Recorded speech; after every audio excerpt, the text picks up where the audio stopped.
Hello everyone, I'm Debbie Polachek. I am a Stampin' Up! Demonstrator. I think this is going to be one of the simplest cards I've ever made, and probably the fastest card I've ever made. So I know that most people during the Christmas time, they need to make several cards, and so we need something that's fast and simple. And I think this is a very elegant card to be that way. So all we're going to be using is I'm going to be using this Winterwood stamp set because it has a die that goes with it that if you cut this out, you could tell exactly what it is. It's going to be a Christmas tree. So I think this card would work with any die that you have that you could say, this is what this is without any details added to it. So that's why I'm using this set. And to keep it simple, I went ahead and used the Thinking of You this season. And I chose, this could be done in any color that you want, but you might want to consider having pattern that goes with cardstock, that goes with ink to do it the way I've done it. Now, of course, this could be turned around many other ways and be done what fits what you do have. So anyway, I've got the Cherry Cobbler. That's one of my favorite reds, and this is the paper called just a bunch of different plaids. I love plaids. I've loved plaids at Christmas, without Christmas, with flowers. Just very pretty paper. Plaid tidings is what it's called. Matter of fact, I have a video of how to make plaids without having your own paper. So I'm going to put that link to that right above us right now so you can go to that in case you don't have any plaid paper, okay? Of course, it will take longer because you need to make your own paper, but this is really nice because you even can use this with any kind of paper that you might have. You might have some pretty basic polka dots or just whatever you think. It doesn't have to even be Christmas. It doesn't even have to be Christmas color because this tree, again, will tell you that this is a Christmas card. Okay, so the first thing we're going to do is we're going to cut out. I'm going to do just the basic card shape. So I'm going to cut a piece of my cardstock. So I'm going to cut this piece of cardstock on the long side at 5.5 inches. And I notice my blade needs to be changed. I hadn't done it yet. But anyway, at 5.5 inches. Then for me, I need to take it and score it at 4.25, which is right up to the line. Then I need to flip it again and score it at 4.25 because my 4.25, if I just do it one time, it doesn't seem to be this middle. And I'll show you what I mean. See how that has a double line there? Probably if I went over the 4.25 line, I could do that, but I just do mine this way. And you take your, meet your corners together. Then you go ahead and use your bone folder and crease that down real good. And as you can see, I just used that Thinking of You and stamped it in the Cherry Cobbler. And just went around the stamp to cut it.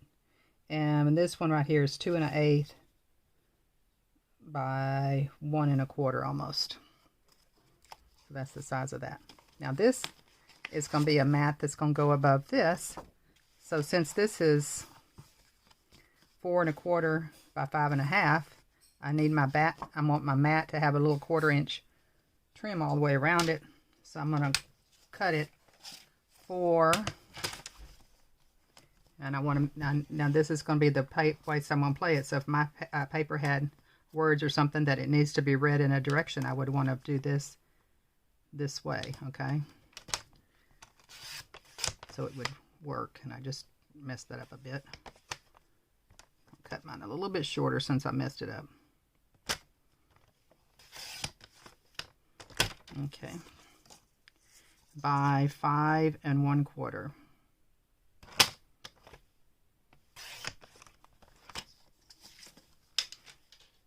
Okay.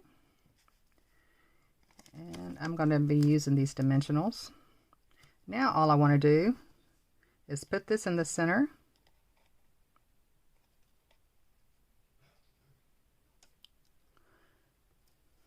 Put some tape around this so I can cut this out and it doesn't move. I had just used washi tape here.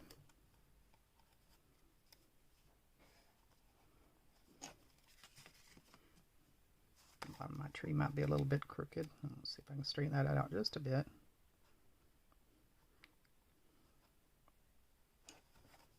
And hopefully that's pretty straight.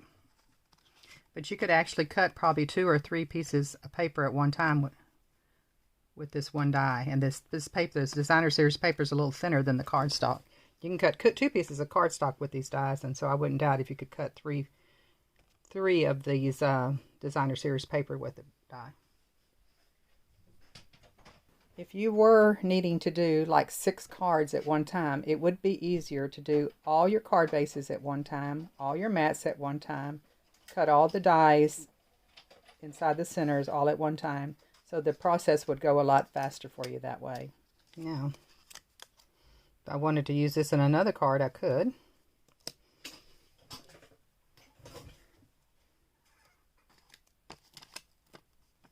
I'm going to go ahead and put the dimensionals on the back of this.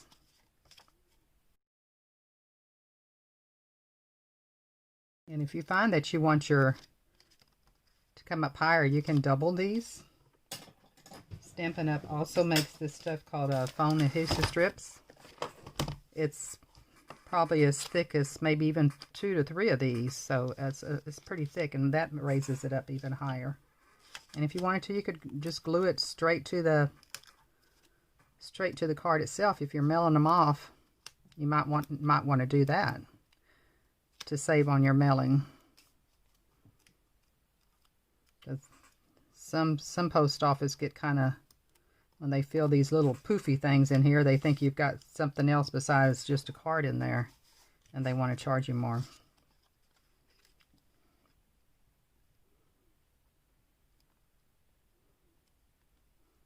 But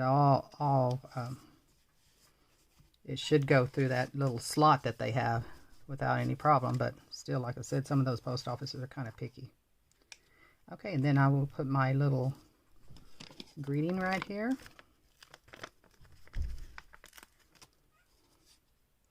Just a little dot on one side. Now, if I wanted to put a ribbon around there before I put it on, that would have been a good idea. But I was thinking this to be more for a guy instead of a girly type look to it. A little glue there. Grab my dot off. So it's at the same level as this. Try to do it straight. And now all I would need to do is to just make a simple mat the same size as the other, which is 5 1/4 by 4. If you are interested in any Stampin' Up supplies, I have my website listed below. All your orders can be done right through the website, and with every $50 order or more, you can receive a free catalog. I'll mail it straight to your house for you. So anyway, I would appreciate your business, and if you ever want to join, I will help you even make videos if this is something that you think you might like to do. Now, okay, and glue that in there. And you got you a nice simple card. And like I said, very elegant. Just in a few minutes with a few supplies. So there's no excuse that you can't get your cards done, your homemade cards, in hardly any time. All you have, and you probably have supplies in your craft room right now to do something like this. So go ahead and give it a try. Thank you for stopping by, and we'll be seeing you soon. Bye-bye.